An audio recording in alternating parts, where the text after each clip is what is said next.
Hello, this is Izzy. I'm here with a small addendum to my Improve Your Painting with 3 Simple Rules, Izzy's Logic of Light and Color, Episode 1, that I released a couple weeks ago. I've had lots of questions and comments in relation to the theory that I'm going for and the logic that's backing it, so I figured I'd just cover a couple of things. So, first things first, I just wanted to say, hooray! We've hit 500 subscribers since I first posted episode 1, and welcome to everybody that's joined in on the adventure so far. And I just wanted to extend a profound thanks to all of you. Hopefully, what I'm doing here is of interest and you're learning and everybody happy. Here's our quick refresher on the 3 rules, and then I'm going to quickly kind of show you how I would approach the photography assignment, where I simplify and extract lighting information in order to learn how lights operate according to the 3 basic rules. Rule number 1, objects most perpendicular to light get the most light. Rule number 2, light's power gets weaker on more distant objects. The further away things are, the less light they gather. Number 3, if something solid is between your object and your light source, the object gets no light. This is the cause of a cast shadow. So if you've put together, what we've been talking about for the previous episode and this addendum, you'll see that rules number 1 and 2 form to make form shadows, and rule number 3 creates cast shadows. Those 2 basic shadows are the fundamental sort of ways that you can describe a form in 3 dimensions with light. So here's a photo I took of a sculpture that I did quite a while ago in one of Jordu Shell's classes, where he taught mask making, maquette making, sculpting techniques, and all sorts of things. It's really fun. I highly recommend it. Wait. First, I wanted to address a couple of questions and comments that had come up specifically. First, it's important when you're thinking about the 3 rules vacuum theory scenario that you remember that all of the objects that are being lit in that scene are of the same material. We'll definitely get into some more advanced stuff, reflections, speculars, different values, colors, how materials affect and change how light behaves. But it's important to note that all of those advanced notions and concepts are built on the foundation of the first 3 rules. I've seen a few people kind of tackling the assignments, doing the still life like I'm about to do right now, and doing photo studies and things like that. And generally what I'm seeing is that everybody's kind of ignoring what I said about simplifying the light source. What you need to do is master finding the original light source and then only painting that in. When you start painting reflected lights or worrying about those other materials, you're rendering and you're no longer analyzing how the light behaves and seeing for yourself how these first 3 rules of light are absolute. At this stage, just try and break it down to the most basic rules and apply those accordingly. So with that in mind, let's go back to my sculpture. This is The Boxer, as I titled it. Really an experiment in sculpting ridiculous forms. It's kind of a caricature if I look at him, right? What we're going to do first, we're going to analyze the light source that we can see, or the light sources that we can see in this photo, and try and discover what the prominent light source is. Now, for illustration purposes, I'm going to get into this logic a little bit later, but it's important to think of your illustrations as having one dominant light source. If you have more than one dominant light source, you're going to end up with a graphic image.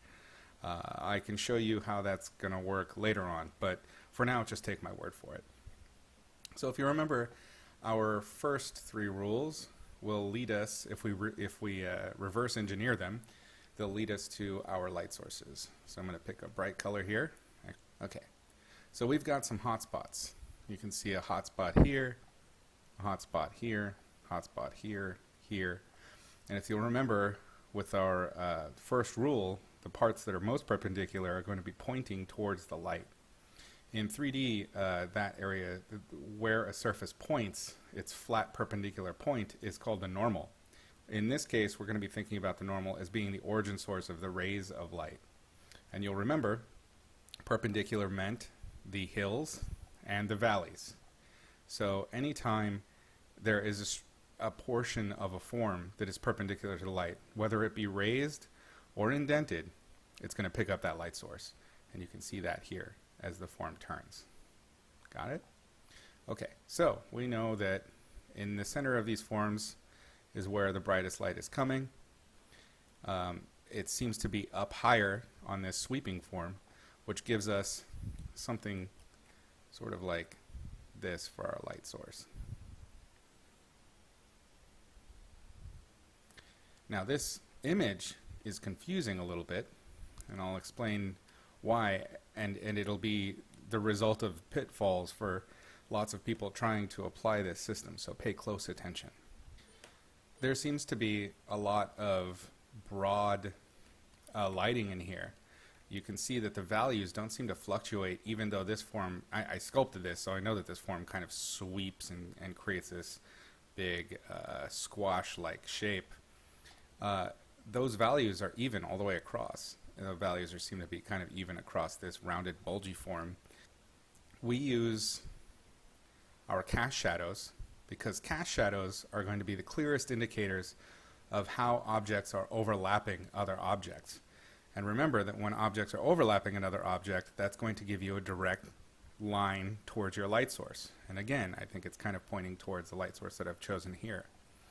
Don't be fooled by broader light sources. What's happening here, if I remember correctly, is there's a bunch of overhead lights, and they're kind of broadening out that light source so the clear center one isn't as obvious, and it takes some exploring. And the easiest indicator that we'll see in general will be those highlights, like these guys right here. But the second indicator that many people aren't considering are those cast shadows. So pay attention to the cast shadows, pay attention to the form shadows, and pay attention to the lightest lights on any form. This guy is great because he's all gray, so we can really analyze how that light's going to work. First, I'm going to rasterize this image. Okay, so let's get this guy all sexy according to the rules that we've done so far. And what I'm going to do for that is I'm going to pull up levels. And what levels is going to do is it's going to crunch the values that we have so that things like these subtle reflected lights won't matter nearly as much. And how I'm going to do that is I'm going to amp up the darks. When you're playing with levels, this first triangle you can see is indicated by black is going to be your dark region of the value key, the mid region, and the light region. Later on I can show you some really awesome subtle tricks that you can do with levels that will really amp up your painting. But for now we're just going to keep it really simple and try and effectively cut out secondary light sources. So I'm going to amp the darks and amp the lights, and this is going to kind of put us into our theoretical vacuum that we've been talking about. So when you are painting and doing this particular exercise, you are mentally doing what I'm literally doing right now, which is getting rid of all of that secondary light source information. All bounce light does not exist in our vacuum. So this is all just nothing. We can even black out the background if we wanted to.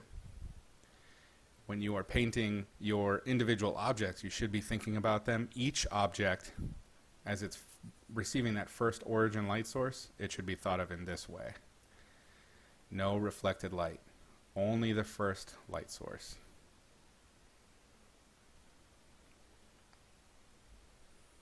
As it bends around the forms, as it blocks, as objects block that light from other objects.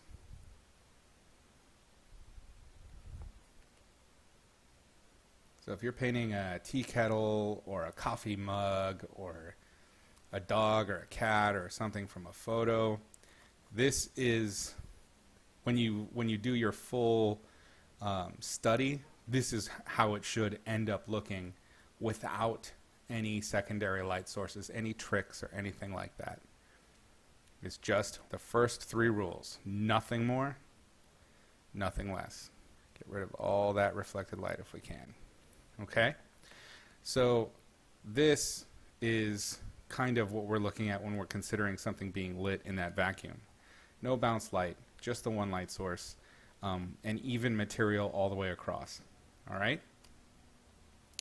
So if we were to paint this, or we're going to paint another scene, like I was talking about. I'm going to analyze that form, or analyze that light source, I'm sorry. We're just going to do another simple shape. And then we'll carve into it, do something else.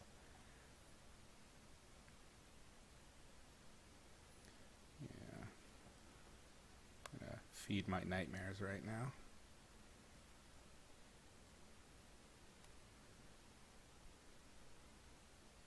Some kind of creepy clown thing. Little bits of hair.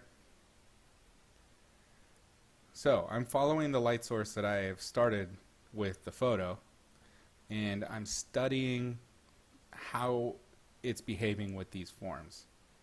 I'm ignoring rendering. I'm ignoring all the sexy parts of illustration and the things that are going to really make people go, oh man, that drawing is so badass. You're a badass. Forget the badass shit. We're not worried about sexy right now. Right now we're really focusing on learning these first 3 fundamental rules. And again, I can't stress this enough. Everything that I have to teach will start here. If you do not fully understand this, that really badass sexy stuff, you're not going to understand it. You'll have the key to the playground, but you will not really know how to use all those tools in there. Because tools are fun to play with. That's what I learned as a child.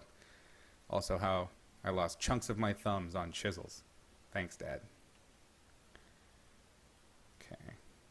Lighter light. Simple, simple, simple. Just following the rules. Hills and valleys. Diminishing light as it goes away from the light source. And then things being blocked by, because we don't really have any good cast shadows, I'm going to force one right here and give this guy kind of a beefy little mouth so that we can have that same kind of cast shadow that's seen right here. Okay. Now, I'm not going to push the values as much as they are here. There's a lot of contrast on the boxer's face that we don't really need right now for me to emphasize those basic 3 rules and how you should be approaching objects. Let's throw in another little object just to make it weird. You know what? We're going to make a little balloon. Now I'm filling in the entirety of the balloon shape as it would be in the shot. I'm cutting it off. Okay. Now remembering that my light source is coming from that one direction, we'll put it back in there. It's important to make noises to yourself. They make your paintings better. That is a fact. Probably not. You're going to find I make up a lot of facts, but these facts are true. You can trust me. And then I'm going to get rid of all that reflected light because it doesn't matter.